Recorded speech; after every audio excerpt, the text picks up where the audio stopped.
DPSI Udara Kota Pekanbaru. Driver 1. Jumlah penduduk Kota Pekanbaru pada akhir tahun 2023 berjumlah 1.123.348 juta jiwa. Hal ini setara dengan 16,37% penduduk yang ada di Provinsi Riau yang berjumlah 6,86 juta jiwa. Pressure 1. Jumlah kendaraan Pekanbaru pada tanggal 24 Desember 2024 berjumlah sepeda motor 929,43 ribu unit, mobil penumpang 151,48 ribu unit, mobil bermuatan 87,48 ribu unit. Kedua, pembakaran sampah sembarangan menjadi aktivitas masyarakat Kota Pekanbaru yang dapat mempengaruhi kualitas udara.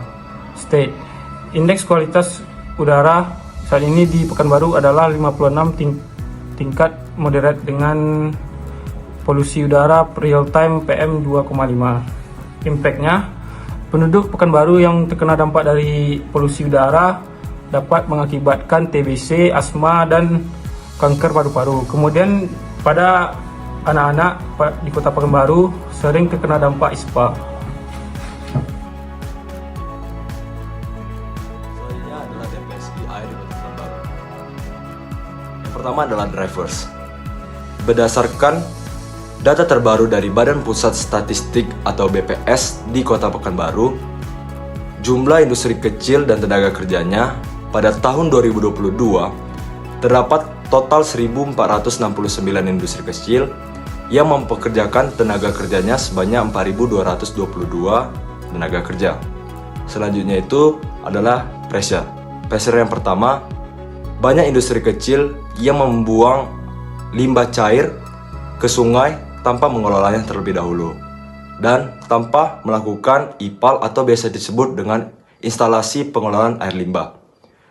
Pressure yang kedua, industri kecil yang bergerak pada bidang makanan dan minuman lebih besar atau lebih banyak membuang air limbah organik ke sungai dengan jumlah yang besar. Di sini saya akan menjelaskan tentang kondisi lingkungan air Kota Pekanbaru dan dampaknya. Hasil penelitian menunjukkan bahwa konduktivitas air di sungai Kota Pekanbaru berkisar antara 37,7 cm sampai 39,53 cm dengan nilai yang berkisar 38,7 cm. Nilai rata-rata pH per sampel adalah 5,37 mg per liter, yang dimana ini adalah termasuk air asam. Impactnya atau dampaknya adalah spesies dan populasi ikan yang ada di sungai tersebut itu semakin berkurang dikarenakan banyaknya limbah-limbah industri yang ada di sungai tersebut. Nah, di sini saya akan menjelaskan materi tentang tanah. Nah, jenis tanah utama di Kota Pekanbaru itu ada 4, yaitu yang pertama, aluvial. Aluvial ialah istilah yang merujuk pada endapan sedimen yang dibawa oleh sungai, danau, atau cekungan. Yang kedua, itu ada kandusol. Kandusol itu tanah yang tumbuh di atas batu kapur dan memiliki horizon B kambing. Yang ketiga, itu ada tosol. Tosol ialah tanah yang terbentuk karena dilapukan dengan intensitas tinggi. Dan yang terakhir, itu organosol. Tanah dari sisa-sisa tanaman di daerah yang selalu digenangi air seperti rawa-rawa, danau, sungai, dan lain-lain, sehingga pembusukannya kurang sempurna. Nah, pressure dari tanah yaitu yang pertama penggunaan lahan yang tidak tepat. Yang kedua, penebangan pohon. Kan banyak tuh aktivitas manusia yang menebang pohon untuk melakukan pembangunan seperti perumahan, ruko, dan lain-lain lah. Terus banyak juga nih aktivitas manusia yang membuang limbah pertanian, limbah rumah tangga, sehingga tanah tersebut terkena bahan kimia. Di sini saya akan membawakan pembahasan mengenai state dan impact dari tanah yang ada di Kota Pekanbaru. Jadi pertama-tama kita akan masuk terlebih dahulu ke pembahasan mengenai state dari tanahnya. Di sini kelompok kami telah mendapatkan 2 state. Jadi S1-nya yaitu secara umum wilayah Kota Pekanbaru merupakan dataran rendah dengan tingkat kemiringannya 0-2%, dan beberapa wilayah di bagian utara dan timurnya memiliki morfologi bergelombang dengan kemiringan di atas 40%. Dan untuk S2-nya yaitu konsistensi tanah. Di sini terdata bahwa 41,13% wilayahnya itu terdiri dari tanah lunak dan 49,61%-nya terdiri dari tanah keras. Untuk sisanya yaitu 9,26% merupakan tanah konsistensi sedang. Nah, itu tadi state dari tanah Kota Pekanbaru yang telah kami dapatkan. Di sini selanjutnya kita akan membahas lagi mengenai impact dari tanah yang ada di Kota Pekanbaru. Di sini kelompok kami juga mendapatkan 2 impact, dan impact satunya yang itu sulitnya air menyerap ke dalam tanah menyebabkan tanah mengalami kerusakan seperti kering dan gersang. Jadi karena air ini sulit ya menyerap ke tanah, jadinya tuh airnya tuh hanya di atas permukaan tanah dan akhirnya menguap ke udara. Dan akhirnya tanah ini tuh nggak bisa menyerap air dan mengakibatkan tanah-tanahnya ini menjadi kering karena tidak adanya air yang masuk ke dalam tanah tersebut. Kemudian untuk impact 2-nya yaitu penurunan kadar bahan organik dan kapasitas retensi air. Selanjutnya yaitu depresi tanah gambut di Kota Pekanbaru. Yang pertama untuk drivers-nya. Drivers yang pertama, luas wilayah Kota Pekanbaru mencapai 632,62 km persegi, di mana hampir 60% wilayahnya merupakan lahan gambut.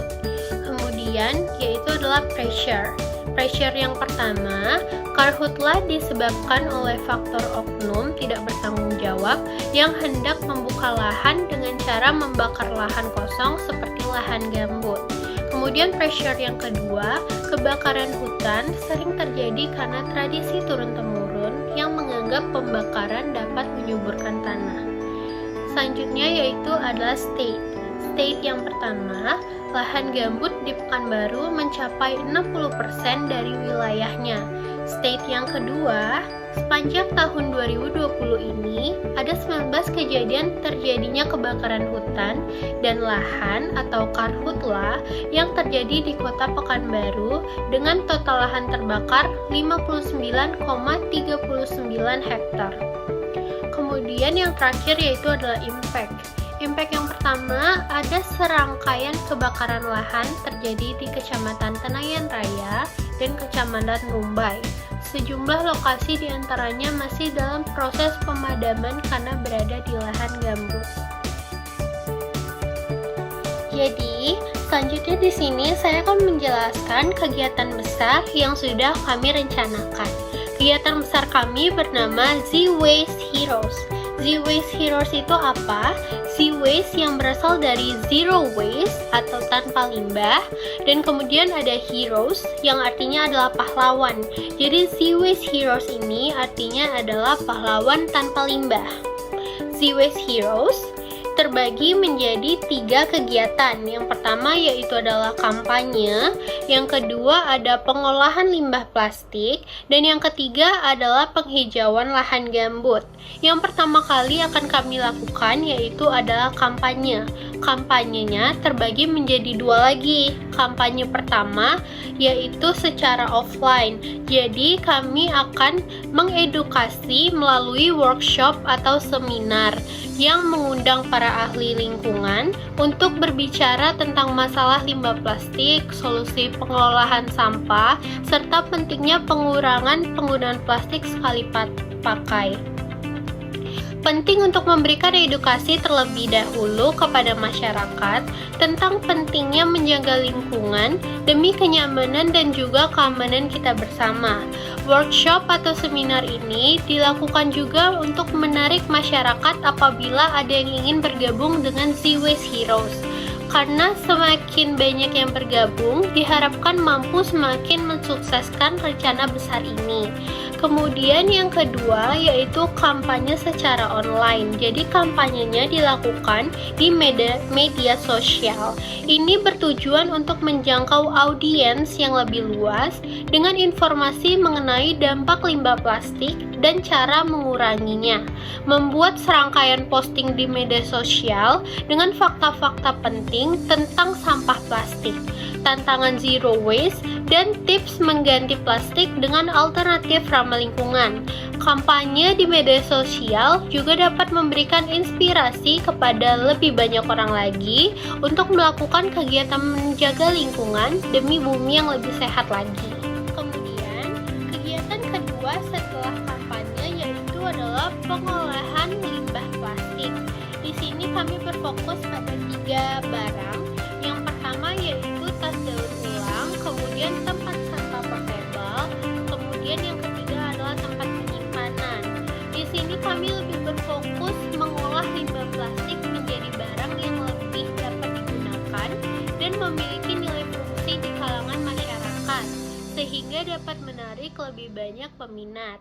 Alasan memilih limbah plastik karena pemakaian plastik sangat tinggi di kalangan masyarakat, dan plastik juga dapat dikatakan salah satu faktor besar yang merusak lingkungan. Seperti yang kita tahu, plastik memiliki pori-pori yang rapat, sehingga sulit sekali untuk dilalui air atau menyerap air. Kebanyakan orang lebih memilih untuk membakar sampah plastik saja yang berakibat pada polusi udara, dan plastik sulit sekali untuk diurai oleh tanah, membutuhkan beratus tahun untuk dapat terurai oleh tanah. Jadi bagaimana caranya kita mencoba untuk menguranginya dengan mendaur ulang kembali. Kemudian di kegiatan ketiga yaitu adalah penghijauan lahan gambut. Jadi dana hasil barang dari olahan limbah plastik tadi kemudian diberikan untuk